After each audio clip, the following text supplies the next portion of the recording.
Vivian found herself in quite a dilemma. Even her best demon couldn't break this subject. His resilience was apparently more than anyone in her department could handle. When she asked Volkov what was so difficult about this one, he looked confused and ashamed as he shrugged. "I don't know, boss. It's just so weird. It gets to you after a while." Well, enough was enough. How did the human saying go? If you want something done right, you gotta do it yourself. She fixed her best. "I've tortured so many people I find your attempt at bravado boring" expression in place, and marched into the cell. Suspended by his wrist to the opposite wall was the subject. His current physical manifestation had only been around long enough for it to grow the shadow of a beard. As was standard procedure, he was primarily naked to make him feel ashamed and vulnerable. His physique was nothing special, even by human standards. His muscles were underdeveloped, and he had a bit of a belly on him, but nothing else noteworthy stuck out. Right now, the subject was still intact, since, in his frustration, Volkov had apparently atomized the subject's last body, and this one was newly issued, all of its musculature and nerves intact. This should have been just another victim in an endless sea of victims Vivian had tormented, but something was off. This one was smiling. Vivian kept her face carefully neutral as he attempted to wave with one of his manacled hands while grinning. "Well, howdy. You're a new face around here. What happened to old Volkov? Last I remembered, he was saying it was time someone else dealt with me. I'm guessing that someone is you." The deviless stared at him a moment, trying to understand what was happening before she responded. "You do know I'm here to torture you, right?" The subject nodded. "Yep, and we'll get there shortly, I'm sure, but you're just doing your job, and there's no reason to spoil a perfectly delightful conversation before that." He looked thoughtful for a moment before his expression changed to some sort of confusion or consternation. "Oh, but where are my manners? Name's Alan Smith. Nice to meet you, Miss..." Vivian sneered. "You may call me Mistress Vivian. I've broken the spirits of countless souls in hell, and soon you will be no different." Alan smiled and nodded, his head bobbing up and down in a congenial way that infuriated Vivian. "Oh, I'm sure of that, no doubt about it. As soon as you walked in, I said to myself, now there's a woman who knows her business. You're in for it this time, Alan." He looked thoughtful for a moment before his expression turned apologetic. "But I'm afraid Mistress Vivian is just too much of a mouthful for little old me, so I'll just call you Vivian, and you can call me Alan. I'm pretty sure before we're done here, we're going to be on pretty close terms after all. No reason to let a little bit of stuffy formality get between us."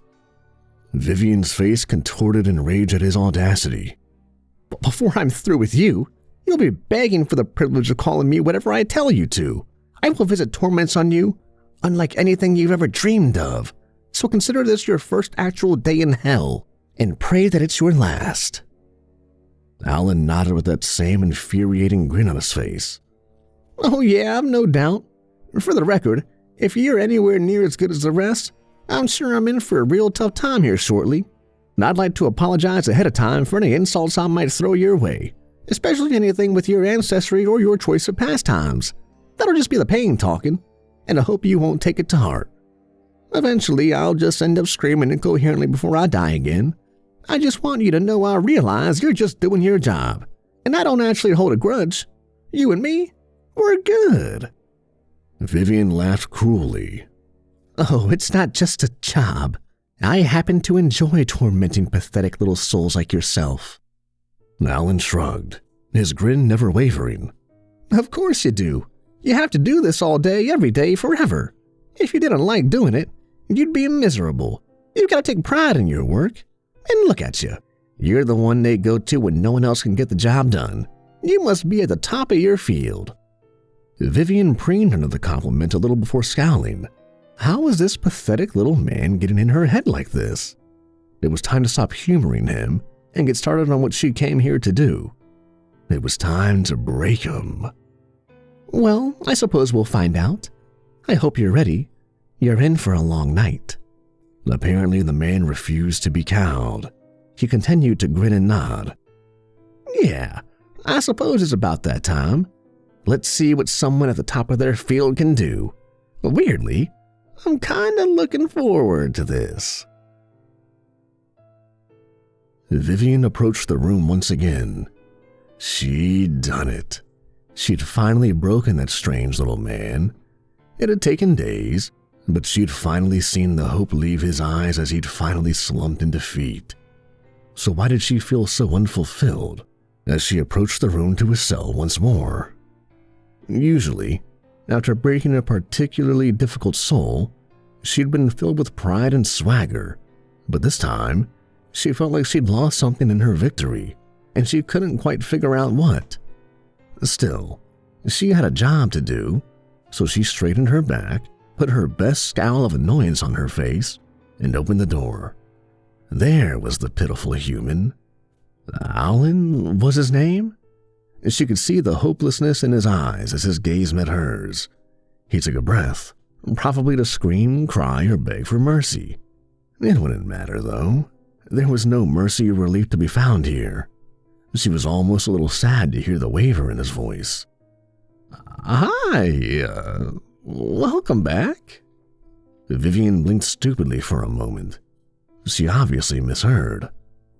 I'm sorry, what? Alan nodded as if he'd been expecting that response, that stupid grin wavering for the first time Vivian had seen, replaced by an apologetic look? Yeah, sorry about yesterday. I admit that the pain really got to me there, but that's no excuse for everything I said, especially the parts about your mother. I'm sure she's a lovely demon. Still, what I said was uncalled for, so please accept my apology. Vivian could not believe her eyes. After everything she'd said and done to him the last couple of days, this Alan was apologizing to her? True, some of his insults had been more imaginative than usual, especially those where he described a series of acts that Vivian was confident was physically impossible for the participants to be involved. But after a few centuries, the insults the victims spewed as they were suffering just became background noise, something to be forgotten or ignored. Before she realized what she was doing, Vivian responded, yeah, don't worry about it. All's forgiven. Alan's smile returned, more dazzling than before. Thank you very much. I was worried I went too far with some of those, though in my defense, you were even better than I'd expected. Still, that's no excuse. The shackled man gave his best shrug. Well, best to leave that stuff behind us. Today's a new day. I've got me a new body, and I'm with the most beautiful demon in all of hell. So tell me, how's your day going? Vivian blinked rapidly. This was all probably just some stalling tactic to buy himself more time. You know nothing you say or do is going to save you, right? You're in hell. There is no escape. I'll torment you as long as it takes to leave your soul broken and empty. Alan nodded in that same stupid, empty-headed way of his. Oh yeah, for sure. But that's no reason to be rude, eh? We'll get there when we get there, but this here is the best part. We get to chat for a little before you get to work, and I get to enjoy the company. No reason to let what's coming ruin the here and now. Vivian laughed, with only a slightly hysterical edge to the sound. Did I hear you right? Eternal punishment and suffering is no reason to ruin a few minutes of chatter before the torment begins for the day? I can't figure out if you're insane or just plain stupid. Alan's face had a serene expression on it as he nodded in agreement once more. Was he capable of any other head movement? Well, I suspect it's a little of column A and a little of column B. You know, I've been here a little over 1,000 years already. At first, I hated y'all and everything you did. But then, one day, my demon came in and just started going on about how bad his week was going. He complained about how overworked he was and how stressful his job was. All I could do was shrug and answer sarcastically, "Tell me about it." And he did. He spent the better part of the day going on about how bad his day was to the guy he was going to torment as soon as he was done. Vivian looked nonplussed. And let me guess, you realize we are just like you, and right then and there decided to have a brighter outlook on life? For once, Alan shook his head no.